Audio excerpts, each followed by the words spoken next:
तैयार हो जाइए दोस्तों, क्योंकि सीरियल वसुधा के आने वाले अपकमिंग ट्रैक में होने वाला है ऐसा हाई वोल्टेज ड्रामा जो आपके होश उड़ा देगा। कहानी अब एक ऐसे मोड़ पर पहुंचने वाली है जहां हर किरदार का असली चेहरा सामने आएगा और करिश्मा के सारे सपने एक एक करके चकनाचूर हो जाएंगे। अब तक करिश्मा ये सोचकर खुश हो रही थी कि उसने बहुत बड़ा मास्टर प्लान बना लिया है। उसका सपना था कि ब्रांड एम्बेसडर नंदिनी के चेहरे पर वह खतरनाक क्रीम लगवाई जाएगी, जिससे नंदिनी का चेहरा पूरी तरह खराब हो जाएगा। इसके बाद मीडिया में हंगामा मचेगा, नंदिनी की इमेज तबाह होगी और इस पूरे कांड का इल्जाम वसुधा के सिर मढ़ दिया जाएगा। करिश्मा को लग रहा था कि एक ही बार में वह वसुधा को घर से बाहर और अविनाश की जिंदगी से हमेशा के लिए निकाल देगी। लेकिन दोस्तों, कहते हैं ना, जो दूसरों के लिए गड्ढा खोदता है वही सबसे पहले उसमें गिरता है। करिश्मा के साथ भी अब यही होने वाला है। दरअसल अविनाश कार के गेट पर खड़ा होता है और अचानक उसके दिमाग में एक भयानक इमेजिनेशन चलने लगता है। वह अपने मन में पूरा सीन देख लेता है। नंदिनी जैसे ही वह क्रीम अपने चेहरे पर लगाती है, उसका चेहरा जलने लगता है, लाल पड़ जाता है और देखते ही देखते पूरी तरह खराब हो जाता है। नंदिनी दर्द से चीखने लगती है, मीडिया वहां पहुंच जाती है और हर कोई एक ही नाम लेता है, वसुधा, क्योंकि क्रीम वही लेकर आई थी। देव का गुस्सा 7वें आसमान पर पहुंच जाता है। अविनाश के सपने में देव वसुधा के साथ बेहद बुरा बर्ताव करता है। वह बिना कुछ सुने, बिना सच्चाई जाने वसुधा को धक्के मारकर घर से बाहर निकाल देता है। वसुधा की आंखों में आंसू होते हैं। वह बार बार अपनी बेगुनाही साबित करने की कोशिश करती है, लेकिन कोई उसकी एक नहीं सुनता। यह सीन इतना दर्दनाक होता है कि अविनाश का दिल कांप उठता है। तभी वह जोर से झटके के साथ अपने इस डरावने सपने से बाहर आता है। पसीने में भीगा हुआ अविनाश खुद से एक ही बात कहता है, अब और नहीं।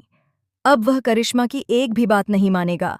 अब वह उसकी चालों का मोहरा नहीं बनेगा। तभी वसुधा वहां आती है और घबराई हुई आवाज में अविनाश से पूछती है कि आखिर उसे क्या हो गया है। अविनाश खुद को संभाल नहीं पाता और वसुधा को गले लगा लेता है। उसकी आवाज कांप रही होती है जब वह कहता है कि उसे समझ नहीं आ रहा कि वह किस भयानक सिचुएशन में फंस गया है। अविनाश वसुधा को सारी सच्चाई बता देता है कि करिश्मा वापस लौट आई है, उसे सब कुछ पता है और वह उसे मजबूर कर रही है कि वह वसुधा को बदनाम करे। लैपटॉप वाला मामला भी उसी की चाल थी। करिश्मा चाहती है कि वसुधा की इज्जत मिट्टी में मिल जाए और वह हमेशा के लिए इस घर से निकल जाए। यह सब सुनकर वसुधा की आंखों में आंसू आ जाते हैं, लेकिन वह टूटती नहीं है। वसुधा अविनाश से कहती है कि उसे पहले से ही एहसास था कि वह किसी बड़ी परेशानी में फंसा हुआ है। इसी वजह से वह उसके पास आई है। अब दोनों मिलकर फैसला करते हैं कि वे करिश्मा को उसी की भाषा में जवाब देंगे। लेकिन तभी एक और सवाल उनके सामने खड़ा हो जाता है। आखिर करिश्मा को घर की हर बात कैसे पता चल रही है? कौन है जो उसे हर छोटी बड़ी जानकारी दे रहा है? यहीं से कहानी में एंट्री होती है सारिका की। अविनाश और वसुधा देखते हैं कि सारिका हर वक्त उनके आसपास मंडरा रही है, उनकी बातों पर नज़र रख रही है। दोनों का शक अब पूरी तरह सारिका पर चला जाता है। वे उसे रोकते हैं और उसी वक्त उनकी नज़र जाती है सारिका के गले में टंगे हरे रंग के अजीब से लॉकेट पर। जब अविनाश और वसुधा उससे उस लॉकेट के बारे में पूछते हैं तो सारिका घबरा जाती है।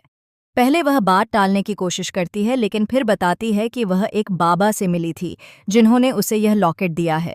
वह यह भी कहती है कि यह लॉकेट चार्ज होता है। बस यहीं से अविनाश और वसुधा को पूरी सच्चाई की एक झलक मिल जाती है। उन्हें समझ में आ जाता है कि यही लॉकेट करिश्मा तक सारी खबरें पहुंचा रहा है। अब वसुधा चुप नहीं बैठने वाली। वह इस लॉकेट को निकालने और उसे डैमेज करने की एक खतरनाक प्लानिंग करती है। इस प्लान के तहत ऐसा धमाका होने वाला है जिससे करिश्मा की पूरी गेम पलट जाएगी। जिस करिश्मा को लग रहा था कि वह सबसे चालाक है, वही अब सबसे बड़ी हार का सामना करने वाली है।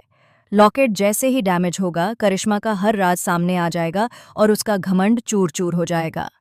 आने वाले एपिसोड्स में आपको देखने को मिलेगा जबरदस्त इमोशनल मोमेंट्स, बड़े खुलासे और करिश्मा की ऐसी हालत जिसे देखकर आप दंग रह जाएंगे। तो दोस्तों, कितने एक्साइटेड हैं आप वसुधा के इस धमाकेदार अपकमिंग ट्रैक के लिए? कमेंट बॉक्स में ज़रूर बताइए। और हाँ, वीडियो पसंद आए तो एक लाइक ज़रूर बनता है।